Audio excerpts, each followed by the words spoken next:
During Tuesday night's Piers Morgan Uncensored, the former Good Morning Britain host spoke with Stanley Johnson about his son and Prime Minister Boris Johnson.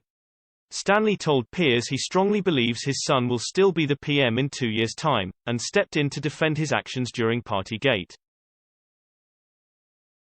However, towards the end of the interview, things got a tad frosty as Stanley told Piers he was a cheater.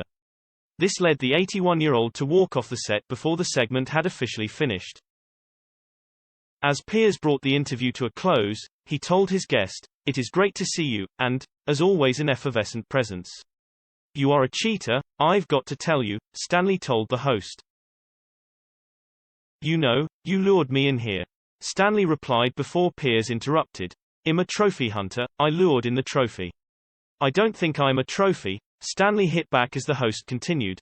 "There's nothing wrong with defending your son, and we got to talk about trophy hunting and your book.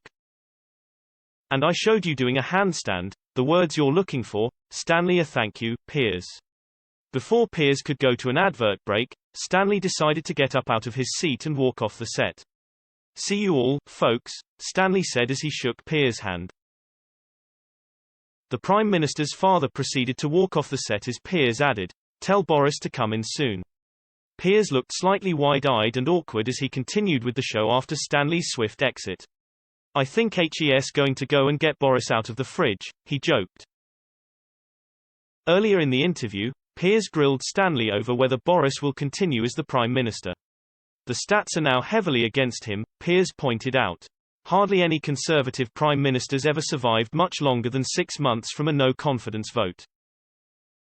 Stanley insisted, "Let me tell you something, I am completely confident that this time, 2 years from now, you and I will be having this conversation possibly and you will be saying, 'Well, you're still the father of the Prime Minister, Stanley.'" "That might be true," Piers weighed in before adding, "I'm not saying necessarily that shouldn't be what happens, but I think you might be right, he has got the escapology skills of Harry Houdini." "Houdini, as I recall, eventually died," Stanley joked. "Yes, he did," Piers replied. "I am not mentioning Jeremy Hunt, but you've got to be careful who is around him at the moment."